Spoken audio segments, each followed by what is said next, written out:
Students, since due to this COVID-19 we are unable to run the regular classes, we are going to start this online session. In the previous class, when the classes were running, we were studying about haloalkanes and haloarenes, and preparation and physical properties we have finished. Some of the nucleophilic substitution reactions we have done. Now we are going to study the mechanism of nucleophilic substitution reaction. So what is a nucleophilic substitution reaction? A nucleophilic substitution reaction is one in which a nucleophile attacks the molecule and the another atom or group is replaced by it, because substitution means what? Substitution means replacement. So nucleophile is replacing another atom or the group from the molecule. Generally what happens, if suppose a nucleophile is attacking, the nucleophile will also be the leaving group. Leaving group means the group which has been left or which has been removed. So you can see the reaction written here. Here Rx means haloalkane. So when nucleophile is attacking here, the X minus is leaving. So X minus is your leaving group, right? So what is nucleophilic substitution? Nucleophilic substitution means the substitution reaction where the nucleophile is replacing another atom or group from the molecule. Now this nucleophilic substitution reaction, it is of four types. So what are those four types? That is SN1, SN2, SNI and SNAR. What do you mean by SN1? SN1 means substitution nucleophilic unimolecular. SN2 means substitution nucleophilic bimolecular. SNI means substitution nucleophilic intramolecular, which is taking place inside the molecule. And SNAR means substitution nucleophilic aromatic, right? In your syllabus there is SN1 and SN2 reaction, and the questions in your competition as well as board exams are also asked based on SN1 and SN2 only. So we will go through this. Now we will study SN1 reaction mechanism. What do you mean by SN1 reaction mechanism? That is substitution nucleophilic unimolecular, right?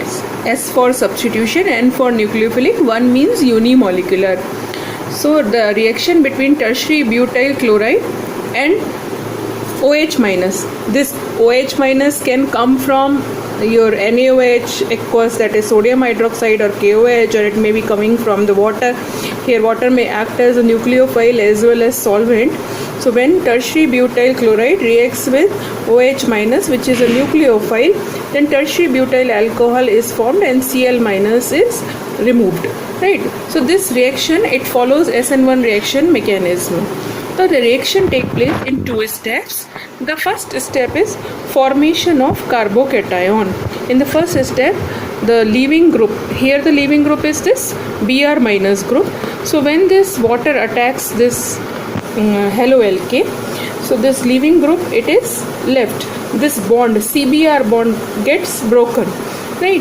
And we get a carbocation and Br minus is removed, right? So in this step, it is the slowest step, because this reaction, it takes place in two steps. It is not a single step reaction. It takes place in two steps. So this step is slowest step. Hence it is rate determining step, right? So here carbocation is formed. Now in the second step, what happens? This carbocation, it is attacked. That is second step is attack of nucleophile.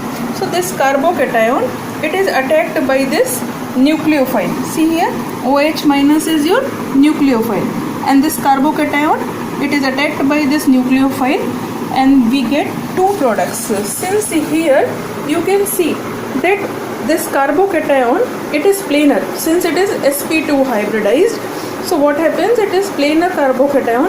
Hence the nucleophile can attack from the front side as well as from the back side. So it attacks and we get two products in which the configuration is reverse of each other. This is how tertiary butyl alcohol is formed. So in the SN1 reaction mechanism, two steps are there. First step is formation of carbocation, where the CX bond is broken with the help of a polar protic solvent, and we get carbocation, right? And then the next step, this carbocation is attacked by the nucleophile to give you the product. So this is your reaction mechanism for SN1. Now, what are the salient features of this SN1 reaction? In this SN1 reaction, students, you have seen that the reaction is taking place in the presence of polar protic solvent. So, what is the use of this polar protic solvent?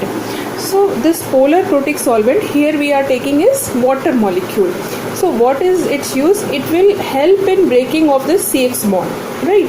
Now, more the dielectric constant of this solvent. What is dielectric constant? That is the property which is used to break the polar bond, right?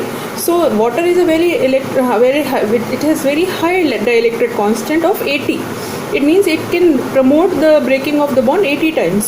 So, it breaks this CX bond and it helps in the formation of carbocation. And once this carbocation is formed, after that what this water molecule will do, it will surround this carbocation by solvation. Solvation will take place, and it will not allow this Br minus to further attack on this carbocation. Hence, the nucleophile can come and easily attack this carbocation. Two purposes it is solving. The first purpose is to break this CX bond, and the other purpose to prevent this Br minus to further attack this carbocation, so that it can be attacked by the nucleophile, right? So that's why we are using here a polar protic solvent. What do you mean by polar protic solvent? Polar means which has polarity, which has a dipole moment. Protic means which can donate the proton.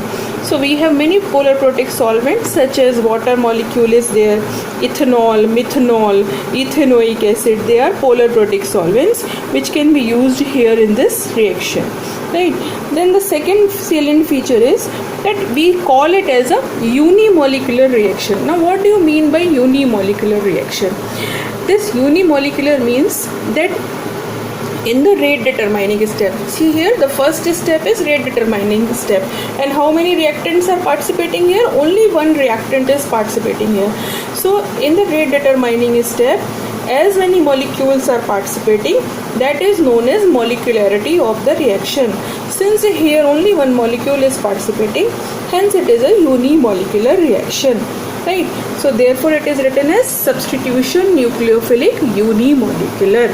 So here the molecularity is 1. Then the second feature is that the rate of this reaction, right? The rate of this reaction, it is proportional to the concentration of alkyl halide only.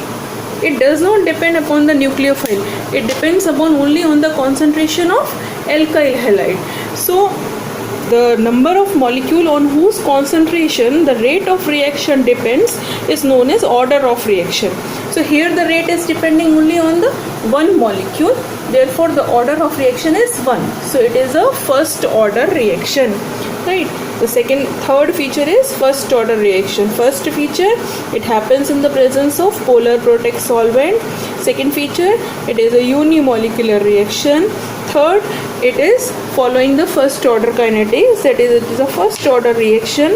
Then the rate of reaction, it depends upon the ease of formation of carbocation. More easily the carbocation will be formed, more will be the rate of reaction, right? If suppose the stability of carbocation will be more, the rate of reaction will be more. Now, as I have told you,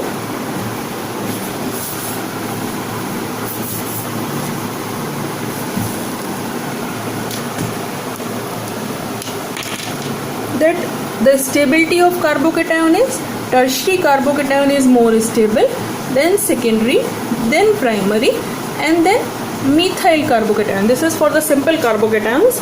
So the reactivity for SN1 reaction will be also in the same order. If suppose, and here you have to remember that these carbocations should be formed in the first step. It should not happen like that, that after rearrangement, if suppose there is a 2-degree carbocation, after rearrangement it is forming 3-degree, then you will consider that 2-degree as a more stable carbocation. No.